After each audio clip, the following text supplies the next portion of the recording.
Sehatra ny zavakanto kalaza ny 2020 taona ny akarany antsehatra ny Zakatina amin'ny alado avy zao amin'ny Coliseum Mantsonjombe no natanterahana ny seho okalony ao anatin'io fotoana io avokoa ireo hira rehetra nahafantarana azy ary nampanantena ny anolotra seho miavaka ity mpanakanto ity.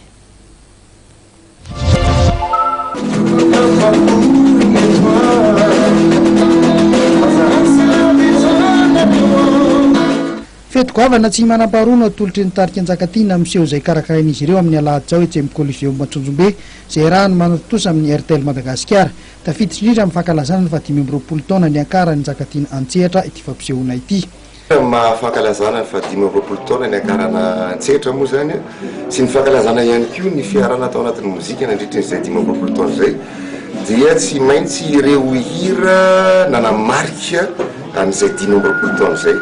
Zany hoe tsongaina zany ireo karazana hira no iverina fa mendrika atolotra ny mpijery amin'ny fotoana io na ny hira tany amin'ny fanombohana na ny hira teo ampovoany na ny hira izay miforonina taty aoriana zany dia izay zany no iverina hoe tokony hahafeno ny fandaharan-kira na ny repertoire amin'ny fotoana io. Izay amin'ny ankapobeny aloha zany raha resaka hira hoe atolotra ho an'ny mpijery amin'ny fotoana io. Anomboka amin'ny 10 ora maraina ny fampisehoana ka ireo tarika nasaina manokana no anokatra any fotoana toy ny Sieda, ny Meza ary Sarobidy sy ny maro hafa.